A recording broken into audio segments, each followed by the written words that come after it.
وہ شکل سے شریف گھر کی بیٹی لگ رہی تھی۔ میں پاس گیا۔ وہ قریب ہو کر بولی، چلو کہ صاحب۔ میں نے پوچھا، کتنے پیسے لوگی؟ کہنے لگی، آپ کتنے دیں گے؟ میں نے اس کی آنکھوں میں جھانک کر دیکھا۔ وہ بے بس مجبور تھی۔ میں نے بولا، آؤ کار میں بیٹھو۔ وہ ڈر رہی تھی۔ کہنے لگی، کتنے آدمی ہو؟ میں نے کہا، ڈرو نہیں، میں اکیلا ہی ہوں۔ وہ خاموشی سے بیٹھ گئی۔ پھر کہنے لگی، آپ مجھے سگریٹ سے اذیت تو نہیں دو گے نا؟ میں مسکرایا اور بولا، بالکل بھی نہیں۔ پھر اس نے ایک لمبی سانس بھری، مجھ پر ظلم تو نہیں کریں گے نا؟ آپ چاہے مجھے 500 کم دے دینا، لیکن پلیز میرے ساتھ برا نہ کرنا۔ وہ بہت خوبصورت تھی، معصومیت اس کی باتوں سے ٹپک رہی تھی۔ پھر بھی خدا جانے وہ کیوں جسم بیچنے پر مجبور تھی۔ وہ نہیں جانتی تھی میں کون ہوں۔ میں نے پوچھا، کھانا کھایا ہے؟ کہنے لگی، نہیں۔ میں نے ہوٹل کے سامنے کار روکی۔ ہوٹل والا مجھے جانتا تھا۔ اس نے جلدی سے کھانا پیک کیا اور مجھے دیا۔ میں کار میں بیٹھ گیا اور اپنے ڈیرے کی طرف چل دیا۔ چوکیدار نے دروازہ کھولا۔ میں نے کار پارک کی۔ رات کے 11 بج رہے تھے۔ وہ مسلسل میری طرف دیکھے جا رہی تھی۔ میں نے کھانا پلیٹ میں ڈالا اور اسے کہا، ہاتھ دھو لو۔ وہ کہنے لگی، میں نے نہیں کھانا۔ میں نے پیار سے کہا، ڈرو نہیں، کچھ نہیں ہوگا۔ وہ ہاتھ دھو کر آئی، میرے سامنے کرسی پر بیٹھ گئی اور کھانا کھانے لگی۔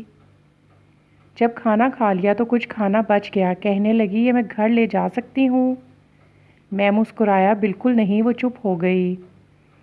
برقع اتارنے لگی۔ میں نے کہا، رک جائیں، میرے پاس آ کر بیٹھ جائیں۔ وہ حیران تھی۔ میری آنکھوں میں دیکھ کر بولی، جلدی سے اپنا کام کریں اور مجھے واپس چھوڑ آئیں۔ میں نے پوچھا، کیوں کرتی ہو یہ سب؟ کیوں بیچتی ہو جسم؟ یہ غلط کام ہے، اس کام کو چھوڑ دو۔ وہ میرے چہرے کی طرف دیکھتے ہی بولی، آپ مجھے پاگل لگ رہے ہیں۔ وہ مجھے کہنے لگی، اگر کچھ کرنا نہیں ہے تو مجھے واپس چھوڑ کر آؤ۔ میں نے اس کے سر پر ہاتھ رکھا، پرس سے کچھ پیسے نکال اور اس کے ہاتھ پر رکھے۔ وہ حیران تھی۔ کہنے لگی، میں نے نہیں لینے، یہ پیسے مجھے آپ کیوں دے رہے ہیں؟ میں نے اس کے چہرے پر ایک تھکن محسوس کی۔ وہ اپنے آنسو رو کے بیٹھی تھی۔ بار بار کہہ رہی تھی، مجھے بس واپس چھوڑ کر آؤ، مجھے ڈر لگ رہا ہے۔ میں نے اسے یقین دلایا، ڈرنے کی کوئی بات نہیں ہے۔ اچھا یہ بتاؤ، بہت درد دیا نا زندگی نے؟ اس کی آنکھیں نم ہو گئی تھی، جیسے کوئی قیامت گر گئی ہو۔ اس پہ میں سمجھ چکا تھا کوئی بہت بڑا درد لیے گھوم رہی ہے۔ دروازہ کھلا، کانپتی آواز میں بولی، مجھے واپس چھوڑ کر آؤ۔ میں نے ایسے بیٹھنے کا کہا۔ میں نے بتایا، میرا نام علی ہے، ڈرو نہیں، خود کو محفوظ سمجھو۔ اسے جب یقین ہو گیا پریشانی والی کوئی بات نہیں تو بتانے لگی، میرا شوہر مر گیا، 3 بیٹیاں ہیں، سسرال والوں نے گھر سے نکال دیا، ماں باپ فوت ہو چکے ہیں، بھائی کوئی نہیں ہے، نہیں ماموں کے گھر رہتی تھی، ماموں کے بیٹے نے میرے ساتھ زیادتی کی۔ میں نے جب مامی کو بتایا تو سب نے مجھے ہی غلط کہا، مجھے گھر سے دھکے دے کر نکال دیا۔ دور کے رشتہ دار نے میری شادی ایک بڈھے سے کروا دی، اس کے بھی بچے تھے، اس کے بچوں نے مجھے بہت ذلیل کیا۔